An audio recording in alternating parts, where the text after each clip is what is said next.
So codominance is a particular type of monohybrid inheritance, only looking at one gene, but looking at different alleles where the characteristics are not referred to as dominant and recessive.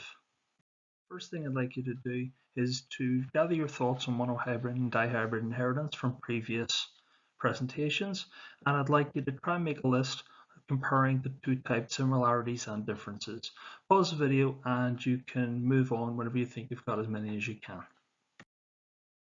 The primary focus is the difference between monohybrid and dihybrid and how you can spot them on exams. The obvious difference between the two is monohybrid only involves one gene but several alleles, whereas dihybrid involves two different genes. In terms of Punnett squares, in monohybrid you would need a 3x3 grid, whereas in dihybrid you'll need a 5x5 grid with 16 possible outcomes. On a side note, just in reference to possible gamete combinations, just remember there may be 2 possible for monohybrid or 4 possible gametes, but those gametes may be the same depending on the genotypes of the parents. So just be careful whenever you're looking through that you work through all the possible combinations, as some of them may be repeated. Once again, just a reference to all the terminologies from previous presentations that you must be able to use effectively in order to be successful in any question on this topic. Have a quick skim through them just to make sure you're familiar with them. And again, if there's any need to brush up, do take the time to memorize them before you go any further. As I've already said, in monohybrid and dihybrid, we normally talk about dominant recessive alleles for any particular gene or genes. In codominance, what we have a case of each of the alleles for the one gene, or two if it's a dihybrid version, are equally expressed in the phenotype, and we basically get blends. What that means is that each of the alleles is represented by one individual letter in superscript. So in this case, we've got T, R, or P, and the gene is represented by the letter A.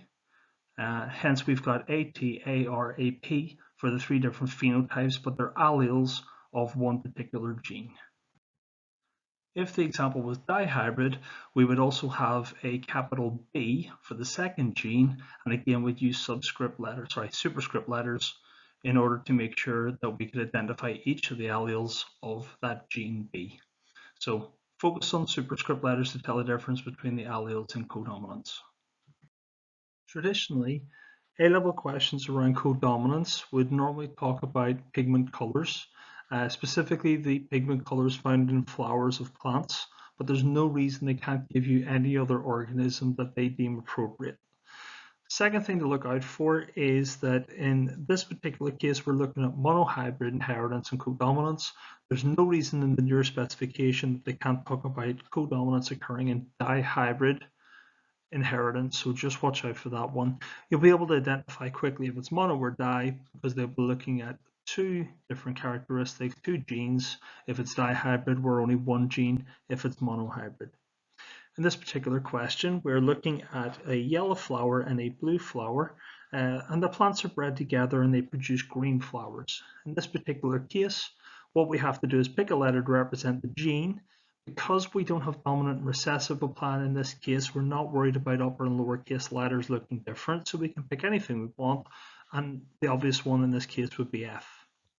In terms of the alleles, again, we're not worried about uppercase and lowercase letters, so we can pick whatever we wish to choose, and we're going to need a yellow and we're going to need a blue allele. Therefore, we've gone with an F in superscript Y and an F in the superscript D.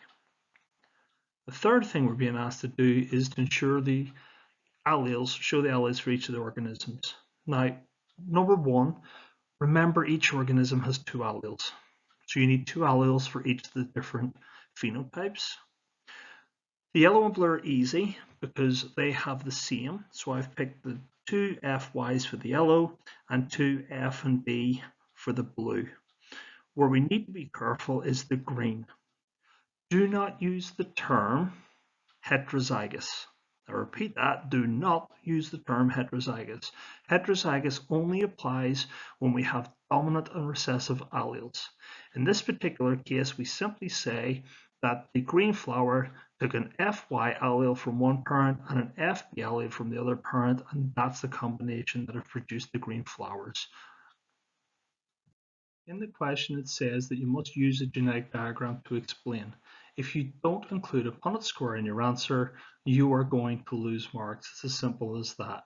So just to make it nice and clear for the examiners, all I've done is taken the genotypes that I've written underneath each of the flowering colors and turned it into a Punnett square and putting in each of the combinations to show why all of the offspring are green. It's a simple thing, but it will help examiners when they're marking if they clearly see your Punnett square, and it means you're going to pick up more marks. In previous specifications, many of the questions around codominance were based around blood groups, particularly human blood groups of A, B, and O. It's not specifically mentioned in the specification, but as it's traditionally been used as a question base, it's worth spending a few moments given you're familiar with each of the different blood groups. Blood groups are allocated with a superscript letter for the different groups and the letter I to represent the gene of the red blood cells antigens. If you have the allele with the superscript A, it means that your red blood cells have antigen A. If they have antigen A, it means they will not produce the antibodies A as they would attack your own red blood cells, but they will, inside the person, have antibodies B.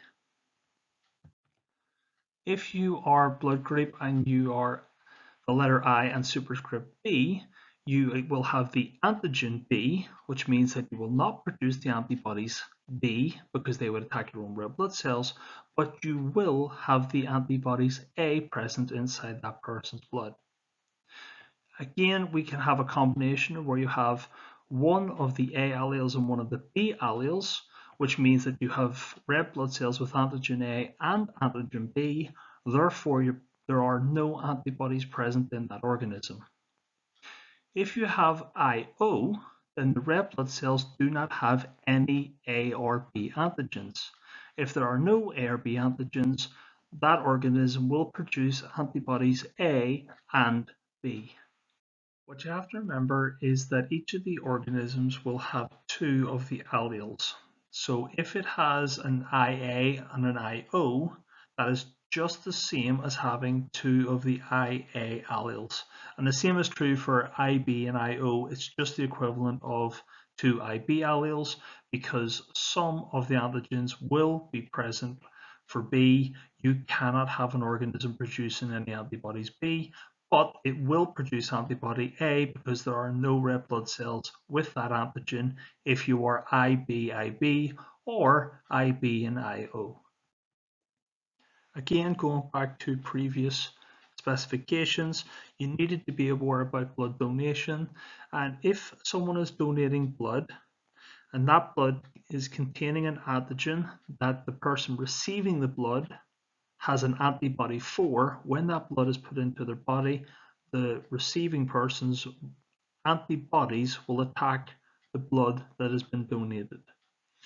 If, however, the donor blood has any antibodies that will attack the red blood cells inside the person receiving it, it's not a problem because the antibodies are in so low numbers they wouldn't have any major effect on their body. For that reason, you get examples of where if someone is blood group O, they can only receive blood from people who are blood group O. Because if you are blood group O and you receive A blood or B blood or AB blood, that blood will have an A, B, or AB antigens present, and as a consequence, the antibodies inside the person with the O-type blood would attack and cause huge complications inside that person's body. In terms of donation, people who are blood group O, because they have no antigens present in their body, are able to donate to any of the other blood groups because no matter which antibodies present inside the receiving person, there are no antigens inside the donated blood to react with. So it doesn't matter if the person receiving the blood is blood A, blood B, or AB, the antibodies will not interact with the blood group O because the blood group O does not have those antigens on its surface. In this particular question, because blood groups are not specifically mentioned on the specification, the question has to give the reader a certain level of information in order to be able to answer things successfully. In the first two bullet points, it says about the fact that A and B alleles are codominant, whereas the A and B in the second sentence are dominant over IO. In the actual question itself, it says that you have an adult with blood group A who has a child with an adult who is blood group B. Their first child has type O blood. Immediately you should know that the only way the first child is going to have type O blood is if they have the two recessive IO alleles. The only way that's possible is if they've received one IO allele from one parent and one IO allele from the other parent, which means that the type A and type B blood of the parents must have different alleles. So parent that is type A must be IA and IO, and parent type B must be IB and IO, otherwise their first child would never be able to have type O blood. Now we know the allele combinations for the parents. It's very straightforward to show that as a genetic diagram. Again, folks, I've shown this in color. You don't have to, you can simply do it in black on the exam, but it's just so you can clearly see where the alleles have come together. The question says, what is the probability of their next child having blood group O? Well, if you look, the only way the child will have blood group O is if you have the two alleles, one from each parent, combining together in one of the four possible outcomes that happens with the IO and IO. Therefore, our probability is 25%. The current specification refers to codominance. Codominance, strictly speaking, is when the two parent alleles come together and produce an offspring that shows both of the parent phenotype. So if you look in the example given, you can see clearly that some of it's blue, some of it's yellow, which are the two different phenotypes of the parent. With incomplete dominance, what happens is that both of the pigments are produced, so the yellow pigment and the blue pigment are both produced in the plant, but the two interact with each other, and as a consequence you end up with this green color, and that's referred to as incomplete dominance. Now in your A-level exam paper, it is more than likely going to refer to incomplete dominance in terms of phenotypes, but call it codominance. But just to be aware that there is actually a difference in the two.